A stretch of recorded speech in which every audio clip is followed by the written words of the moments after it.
നമസ്കാരം. കേരളത്തിൽ മഴ കലിതുള്ളി വരുമ്പോൾ ഡൽഹിയുടെ അവസ്ഥ അങ്ങനെയൊന്നുമല്ല.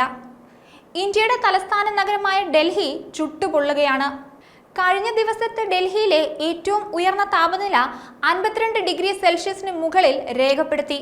തെക്കൻ ഡൽഹിയിലെ അയാനഗറിൽ രേഖപ്പെടുത്തിയ പരമാവധി താപനില 47.6 ഡിഗ്രി സെൽഷ്യസ് ആണ്. 1988 മെയ് മാസത്തിൽ അതിന്റെ മുൻകാല റെക്കോർഡായ 47.4 ഡിഗ്രിയെ മറികടന്നു കഴിഞ്ഞു.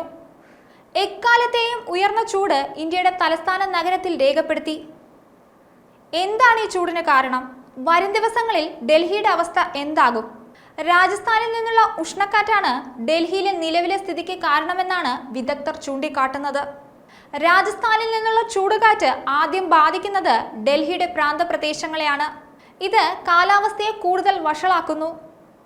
മുങ്കേഷ്പൂർ, നരേല തുടങ്ങിയ പ്രദേശങ്ങളിലാണ് ഈ ഉഷ്ണക്കാറ്റിന്റെ പൂർണ്ണശക്തി ആദ്യം അനുഭവപ്പെടുന്നത്. ഡൽഹിയിലെ ആശുപത്രിയിൽ ഹീറ്റ് സ്ട്രോക്ക് കാരണം ഒരാൾ മരണപ്പെട്ടിരുന്നു. ഇന്ത്യൻ ഇൻസ്റ്റിറ്റ്യൂട്ട് ഓഫ് ടെക്നോളജി ഭുവനേശ്വറിൽ നിന്നുള്ള ഗവേഷണ റിപ്പോർട്ടിൽ പറയുന്നത്, നഗരവൽക്കരണം 140-ലധികം പ്രമുഖ ഇന്ത്യൻ നഗരങ്ങളിൽ ചുറ്റുമുള്ള നഗരേതര പ്രദേശങ്ങളെ അപേക്ഷിച്ച് 60% രാത്രികാല ചൂടിന് കാരണമായി മാറുന്നുവെന്നാണ്.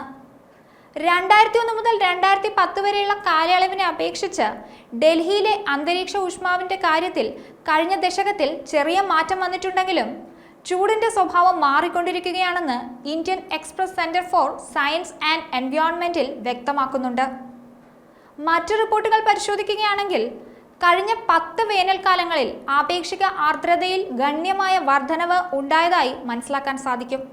2001 മുതൽ 2010 വരെയുള്ള കാലഘട്ടത്തെ അപേക്ഷിച്ച് 2014 മുതൽ 2023 വരെയുള്ള വേനൽക്കാലത്ത് ശരാശരി 8% അന്തരീക്ഷ ഈർപ്പം കൂടുതലാണ്. അർബൻ ഹീറ്റ് ഐലൻഡ് പ്രഭാവമാണ് ഡൽഹിയിലെ താപനില വർദ്ധിക്കാൻ കാരണമെന്നും വിദഗ്ധർ അഭിപ്രായപ്പെടുന്നുണ്ട്. കെട്ടിടങ്ങൾ, കോൺക്രീറ്റ് നടപ്പാതകൾ തുടങ്ങിയവ ചൂട് കൂടുതൽ ആഗിരണം ചെയ്യുകയും നിലനിർത്തുകയും ചെയ്യുന്നു. അതേസമയം കാര്യങ്ങൾ കൂടുതൽ വഷളാകാനാണ് സാധ്യതയുള്ളത്. ലോകം മുഴുവൻ കാർബൺ ഡൈ ഓക്സൈഡിന്റെ പുറന്തള്ളൽ തുടരുകയാണെങ്കിൽ 2080-നും 2099-നും ഇടയിൽ ഡൽഹിയിലെ ശരാശരി വാർഷിക താപനില 5 ഡിഗ്രി സെൽഷ്യസ് വർദ്ധിക്കുമെന്നാണ് പുറത്തുവരുന്ന വിവരം. 1995 മുതൽ 2014 വരെ ജൂൺ മാസത്തിൽ ഡൽഹിയിലെ വാർഷിക കൂടിയ താപനില ശരാശരി 41.93 ഡിഗ്രി സെൽഷ്യസ് ആണ്. അത് 2080-നും 2099-നും ഇടയിൽ ശരാശരി 45.97 ഡിഗ്രി സെൽഷ്യസിലേക്ക് കുതിക്കും. ചില വർഷങ്ങളിൽ കൂടിയ താപനില 48.19 ഡിഗ്രി സെൽഷ്യസിൽ എത്തുമെന്നും റിപ്പോർട്ടുകൾ കാണിക്കുന്നു. താപനില കുതിച്ചുയർന്നതോടെ നഗരത്തിലെ ഏറ്റവും ഉയർന്ന വൈദ്യുതിയുടെ ഉപയോഗം 8302 മെഗാവാട്ടായി കൂടിയിരുന്നു. ഡൽഹിയുടെ ചരിത്രത്തിൽ ഇതാദ്യമായാണ് വൈദ്യുതി ആവശ്യകത 8300 മെഗാവാട്ടിന് മുകളിലെത്തുന്നത്. ഈ വേനൽക്കാലത്ത് 8200 മെഗാവാട്ടായി ഉയരുമെന്ന് വൈദ്യുത വിതരണ കമ്പനികൾ നേരത്തെ തന്നെ കണക്കാക്കിയിരുന്നു. ഇതോടൊപ്പം കടുത്ത വേനൽ ചൂടിൽ ജലക്ഷാമവും നേരിടുകയാണ്. ഡൽഹിയിൽ ജലം പാഴാക്കിയാൽ 2000 രൂപ പിഴ ചുമത്തുമെന്ന് അറിയിച്ചിരിക്കുകയാണ് അധികൃതർ.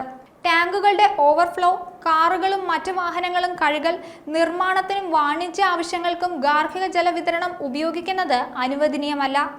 ആഫ്രിക്കയിൽ 1931-ൽ ടുണീഷ്യയിലാണ് 55 ഡിഗ്രി സെൽഷ്യസ് ആയി ഏറ്റവും കൂടിയ ചൂട് രേഖപ്പെടുത്തിയത്.